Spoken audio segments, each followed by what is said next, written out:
जय जगन्नाथ सांग मैंने आज एक नूतन वीडियो सहित पुणी एक नूतन जगह आपण मानक भेटी दूची यही पहली आपणकर कार्तिक मासर शेष पंचुक आज हूँ पूर्णिमा पूर्णिम पाला चलती आमर खोर्धा जिला बेगुनिया निकटस्थ तालतुम ग्राम ये तालतुम ग्राम जो पाला चली बाबा पश्चिमेश्वर पाखे आसते सुंदर जगहटी परिदर्शन करने सहित बाबा विषय किछि कथा निश्चिंत जानिबा आसंतु वर्तमान मु आपण मानकु ए पहाड़ उपर बाबा पश्चिमेश्वर मंदिर परिदर्शन करेबी एवं तांकर अलौकिक कथा मध्य ए वीडियो माध्यम आपण मानकु भेटी देबी।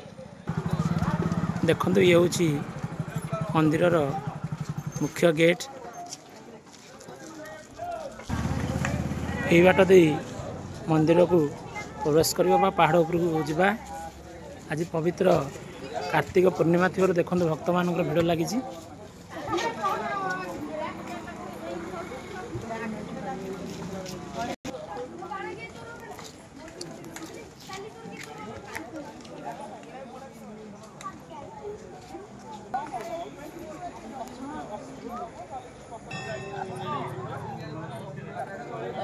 ये पाला चलती हूँ बाबा पश्चिमेश्वर पाला मंडप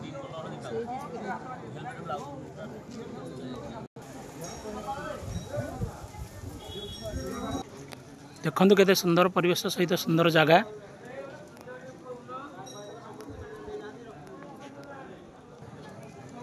सबुज नीलय पहाड़ संपूर्ण भरपूर आपण मैंने देखिपर केते सुंदर जगह केते सुंदर परिवेश ये हूँ बाबांकर यज्ञ मंडप ये पंचुक अवसर में विश्व शांति महायज्ञ चली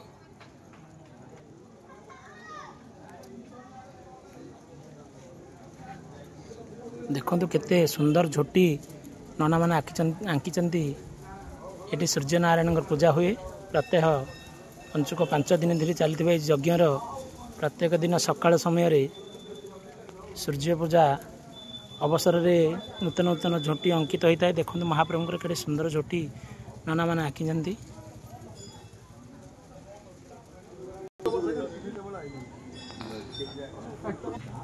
ये हूँ महाप्रभु सत्यनारायण मंदिर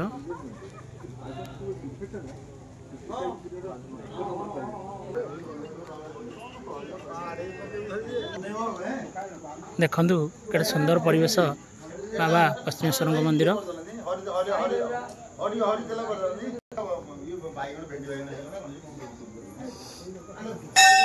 चतुर्पार्श्व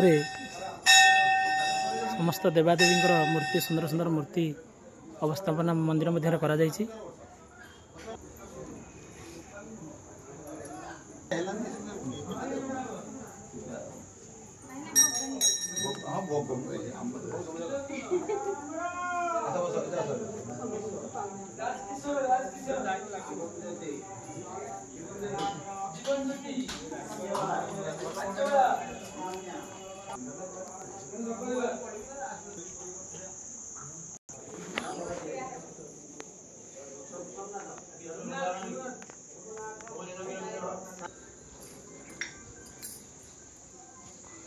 देखो आपण मैंने आसिले ये बुली पारे केते सुंदर परिवेश पहाड़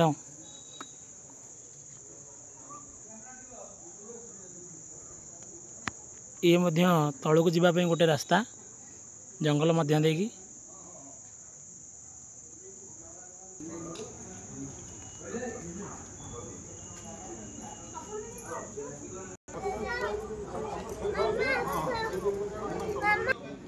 आसंतु बाबांकर अलौकिकता विषय जड़े बहुत पुराणा मौसा ठारू शुणा से बाबा विषय किसी आपण मान कहे।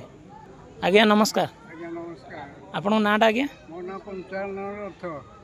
आज्ञा बयस के 82 वर्ष है आठिक आप सब बेले आसती ना केमती कौन बाबा रही आज्ञा अंतापल्ली तालतुम एमती आम गाँ अंतापल्ली 4टा मौजा आज्ञा तालतुम गाँटार 2टा मौजा ये 6 मौजार ठाकुर बाबा श्री पश्चिमेश्वर पश्चिमेश्वर शंभु पश्चिम को मुख कर नाम पश्चिमेश्वर आज्ञा ये मुझे जानी 1868 मसीह पूजा पाई बाबा 1868 मसीह 1868 पहाड़ ऊपर बाबा आविर्भाव है पहाड़ उपरे बाबांकर आविर्भाव है।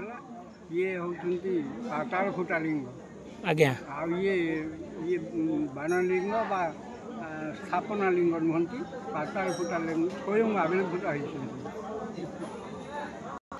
बाबा जो ये आविर्भाव हेले केमती कौन स्वप्न देश कले ना केमती कौन किए भक्त देखिले ना केमती जानिले टिके। हाँ ये तारतुम ग्रामर आज्ञा जड़े गोपाल लोक सी गाई चढ़ाई को सबुदिन एटिक आसती ये मुंडियापुर को यहाँ घंट जंगल परिपूर्ण थिला आज्ञा कंटा बण होगी आज्ञा गाई चढ़ी आसती सी देखिले जे प्रतिदिन से क्षीर दुहिला बेले आ क्षीर गाई ठू बाहर ना अधिकांश गोरु से रखी था चरैया को आसती अधिकांश गोरुंर पंडार क्षीर झरे ना कारण कौन बोलिकी से व्यतीव्यस्त हो पड़े गोपाल लोक तांकर जीवन धारण करवा क्षीर बिकिकी है पेशा तेणु से मन मैंने चिंता कले यार कारण कौन मुझे खोजी पाऊनी आज निश्चित भाव में यार अनुसंधान करी या भावी से यही दिने यही पर्वत को आसती गाई चढ़ाई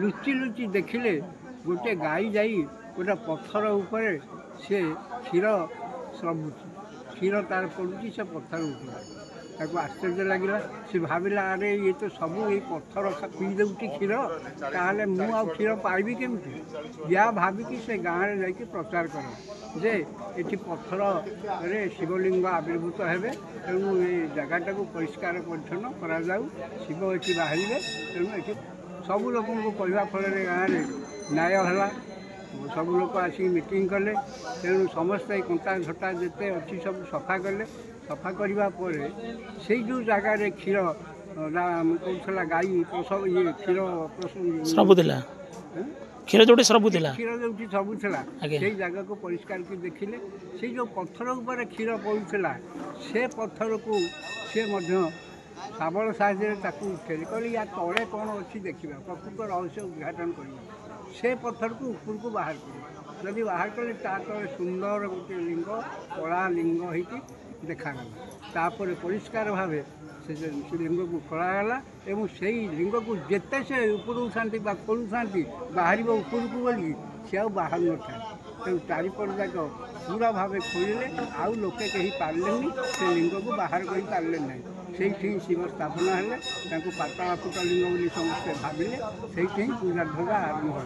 यहाँ हूँ 1968 मसीहा कथा शिवंक जो स्थापना है अरे कौन गोटा ना तो दबा प्रत्येक गाँव तो शिवलिंग पूजा पाँच सबू लिंगर गोटे गोटे ना अच्छी कौ लिंग आम आपको पूजा करवा ना या पश्चिम बाहर पश्चिममुखी शिव बा पश्चिमेश्वर नाम नामित कर से दिन ठार ये पश्चिमेश्वर नाम नामित हेले और पश्चिमेश्वर शिवलिंग रूपे पूजा पाए तापर ये नथिला पानीर सुविधा ठाकुर गाधुआ गाधी केमती करेंगे तार विचार करवा दरकार से सौरी साहू बोली जड़े लोक थे तार से सौरी साहू भारी शिव भक्त से कौन कले ना गोटे कूओ खोलार मनस्थ कले शिवंकर पूजा ध्वजा पाए ठीक शिवलिंग जो बाहर तार दक्षिण को गोटे कूओ खोल से कूओरे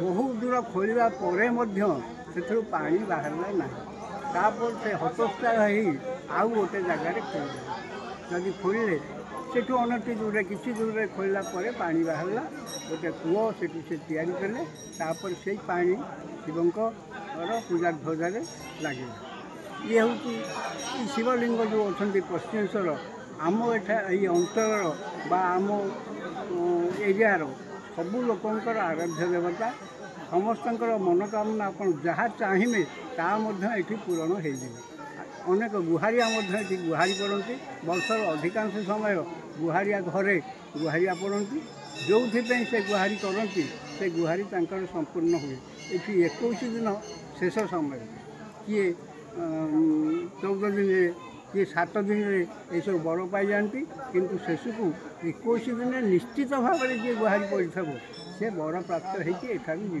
कहीं एठारे फेलुअर होना ତେଣୁ ଶିବଙ୍କର ମହିମା ଅଶେଷ। ଆଉ ଏଠାରେ ଗୋଟେ ବିଶେଷ କଥା ହେଉଛି କ'ଣ ନା ଯଦି ଗାଁରେ ଚୋରି ହାରି କିଛି ହୁଏ ତାହେଲେ ଗାଁରେ ନ୍ୟାୟ ବସେ। ନ୍ୟାୟ ବସିବା ପରେ କ'ଣ କରିବା? ସମସ୍ତେ ତ ଯିଏ ଚୋରି କରିବ ସିଏ ଆଉ ମାନିବ କି କେବେ ମୁଁ ଚୋରି କରିବି ବୋଲି। ସେଥିପାଇଁ କ'ଣ କରନ୍ତି ନା ଶିବଙ୍କ ପାଖରେ ଏଇ ପଶ୍ଚିମେଶ୍ୱରଙ୍କ ପାଖରେ ଆସି ନିୟମ କରନ୍ତି ଯେ ମୁଁ ଚୋରି କରିଲି, ମୁଁ ଶିବଙ୍କର ପାଦୁକ ଧରି ଜଣ ଜଣ କି ଘର ପିଛା ସମସ୍ତେ ଆସି ନିୟମ କରିବେ। କିନ୍ତୁ ଯିଏ ଚୋର ପ୍ରକୃତରେ ନେଇଥିବ ସିଏ ଏଠି ଆସି ନିୟମ କଲା ଆସିକି ଆଉ ନଥିବ। ସମସ୍ତେ ନିୟମ କରିବେ କିନ୍ତୁ ସେ ଲୋକ ଆଉ ନଥିବ। କାହିଁକି ନା ସେ ଜାଣିଛି ଯେ ମୁଁ ଚୋର, ମୁଁ ଚୋରି କରିଛି, ମୋତେ ଦଣ୍ଡ ଦେବେ, ଗାଁ ଲୋକେ ଧରିଲେ। ତେଣୁ ସେ ନିୟମ ନକରି ଖସି ପଳେଇଲା ପରେ ଲୋକେ ଜାଣନ୍ତି ଯେ ଏଇଟା ହେଉଛି ପ୍ରକୃତରେ ଚୋର। ତେଣୁ ଏ ମହିମା ଶିବଙ୍କର ମଧ୍ୟ ରହିଛି। ଆଉ ଏଠାରେ ଆଉ ଗୋଟେ ବିଶେଷତ୍ୱ ହେଲା କ'ଣ ନା 1907 ମସିହାରେ ଆମ ଅନ୍ତାପଲ୍ଲୀ ଗ୍ରାମର ନିରାଦ୍ରି ପାଇକରା ବୋଲି ଜଣେ ଲୋକ ଥିଲେ। ସେଇ ନିରାଦ୍ରି ପାଇକରା 1907 ମସିହାରେ ଏଠି ବାଦିପାଲା ପ୍ରଚଳନ କରିଥିଲେ। ସେଇ 1907 ମସିହାରୁ ଆଜି ପର୍ଯ୍ୟନ୍ତ ବାଦିପାଲା ଅନୁଷ୍ଠିତ ହୋଇଯାଉଛି। ଏଇ ପ୍ରତ୍ୟେକ 5 ଦିନ ଏଠି ବାଦିପାଲା ହୁଏ। ଓଡ଼ିଶାର ସୁନାମଧନ୍ୟ ଗାୟକମାନେ ଆସି ଏଠି ପାଲା ରଚନା କରନ୍ତି। ଆଉ ଅନେକ ଲୋକ ଏଠି ପାଲା ଦେଖିବା ପାଇଁ ଉପସ୍ଥିତ ହୁଅନ୍ତି ଏବଂ ଧନ୍ୟ ଧନ୍ୟ ପ୍ରଶଂସା କରି ମଧ୍ୟ ଯାଆନ୍ତି। ଏହି କ୍ଷେତ୍ରର ମହିମା ଅପାର, ଏହି କ୍ଷେତ୍ରର ମହିମା ଅବର୍ଣ୍ଣନୀୟ ବୋଲି କହିଲେ ଅତ୍ୟୁକ୍ତି ହେବ ନାହିଁ। ଆଜ୍ଞା ଆଜ୍ଞା, ଆପଣଙ୍କୁ ବହୁତ ବହୁତ ଧନ୍ୟବାଦ। ବର୍ତ୍ତମାନ ଆପଣମାନେ ବାବାଙ୍କର ଅଲୌକିକ ମହିମା ବିଷୟରେ ଶୁଣିଲେ। ଆସନ୍ତୁ এই ପାହାଡ଼ ଆଉ ଟିକେ ପରିଦର୍ଶନ କରିବା। ଏଠି ଆଜ୍ଞା ଆପଣଙ୍କର ପ୍ରତ୍ୟେକ ବର୍ଷ ପଞ୍ଚୁକୁ ବାବାଙ୍କର ଯାତ୍ରା ହୁଏ ନା କେମିତି କ'ଣ? ହଁ, ପ୍ରତ୍ୟେକ ବର୍ଷ ଏହି ପଶ୍ଚିମେଶ୍ୱରଙ୍କର ପୀଠରେ ବାଦିପାଲା ଅନୁଷ୍ଠିତ ହୁଏ। ପଞ୍ଚୁକ 5 ଦିନ ଯାକ ବାଦିପାଲା ହୁଏ। ଆଉ ଓଡ଼ିଶାର ଖ୍ୟାତନାମା ପାଲା ଗାୟକମାନେ ଏଠି ଆସି ପରିବେଷଣ କରିଛନ୍ତି। ସେମିତି ଏ ବର୍ଷ ମଧ୍ୟ ବିଜୟ ଓଝା ଏବଂ ଜ୍ଞାନପ୍ରିୟ କାନୁନଗୋ ଇଏ ସ୍ୱନାମଧନ୍ୟ ଗାୟକ 2 ଜଣ ମଧ୍ୟ ପାଲା ପରିବେଷଣ କରୁଛନ୍ତି। ଏହି ପ୍ରତିବର୍ଷ ପାଲା ହେଉଥିବାରୁ ବହୁତ ଲୋକଙ୍କର ଏଠି ସମାଗମ ହୁଏ। ଆଉ ଏ ପୂର୍ଣ୍ଣମୀ ଦିନ ଏଠି ଗୋଟେ ଅନ୍ନ ପ୍ରସାଦ ସେବନର ବ୍ୟବସ୍ଥା କରାଯାଇଛି। ସବୁ ଭକ୍ତମାନଙ୍କ ପାଇଁ ନା ନାଇଁ, ସମସ୍ତଙ୍କୁ ଯିଏ ଆସି ପହଞ୍ଚିଲା ସେମାନଙ୍କୁ ପ୍ରସାଦ ଦିଆଯିବ। ଅନ୍ତତଃପକ୍ଷେ ପ୍ରତ୍ୟେକ ବର୍ଷ 4000-5000ରୁ କମ୍ ଭକ୍ତ ଏଠି ଉପସ୍ଥିତ ହୁଅନ୍ତି ନାହିଁ ପ୍ରସାଦ ସେବନ କରିବାକୁ। ଆଉ ଏହି ପୂର୍ଣ୍ଣମୀ ଦିନ 2ଟା ବେଳୁ ଏ କାର୍ଯ୍ୟକ୍ରମ ଆରମ୍ଭ ହୁଏ, ରାତି 10ଟା ପର୍ଯ୍ୟନ୍ତ ମଧ୍ୟ ଚାଲେ। ଯେକୌଣସି ଲୋକ ଆସିଲେ ଏଠି ବିନା ପ୍ରସାଦ ସେବନ ନ କରିକି ଯାଇପାରେ ନାହିଁ। ପଶ୍ଚିମେଶ୍ୱରଙ୍କ ଏମିତି ମହିମା ଅଛି, ସେ ନିଶ୍ଚିତ ଭାବରେ ଏଠି ପ୍ରସାଦ ସେବନ କରିବ।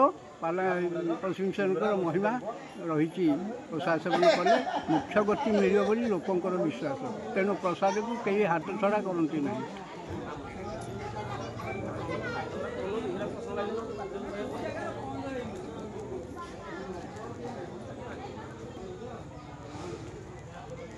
ଇଏ ହେଉଛି ମନ୍ଦିରର ପାହାଡ଼ର ପଛପଟ ଗେଟ୍।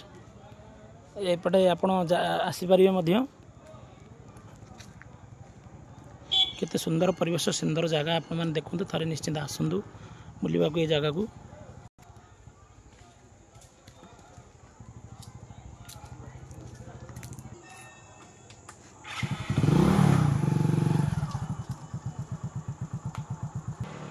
ଆପଣମାନେ ଏଠାକୁ ଚାହିଁଲେ ମଧ୍ୟ ବସ୍ ଯୋଗେ ଆସିପାରିବେ। ବରମୁଣ୍ଡାରୁ ଆପଣ ନୟାଗଡ଼ ଲାଇନ୍, ସୁନାଖଳା ଲାଇନ୍ ଯେଉଁ ବସ୍ ଆସୁଛି ସୁନାଖଳା ଦେଇ ନୟାଗଡ଼, ସେଇ ସୁନାଖଳା ବଜାରରୁ ଆସିପାରିବେ ଆପଣଙ୍କର ତାଳତୁମ। ଏବଂ ଯଦି ଚାହିଁବେ ବେଗୁନିଆ ଠାରୁ 9 କିଲୋମିଟର ତାଳତୁମ, ଆପଣ ଆସି ଏ ଜାଗାରେ ଆରାମସରେ ପହଞ୍ଚି ପାରିବେ। ରୋଡ଼ କମ୍ୟୁନିକେସନ୍ ପୁରା ସୁବିଧା। ଆଉ ବିଶେଷ କରି ପଞ୍ଚୁକ ସମୟରେ ଆପଣମାନେ ଆସିଲେ ଏ ଜାଗାର ପରିବେଶ, ଏ ଜାଗାର ମହତ୍ତ୍ୱ ଏବଂ ବାବାଙ୍କର ପ୍ରସାଦ ସେବନ ମଧ୍ୟ କରିପାରିବେ। ଆଜି ପାଇଁ ରହୁଛି। ପୁଣି ଆଉ ଏକ ନୂତନ ଭିଡ଼ିଓ ସହିତ ଆପଣମାନଙ୍କୁ ଦେଖାହେବା। ଜୟ ଜଗନ୍ନାଥ।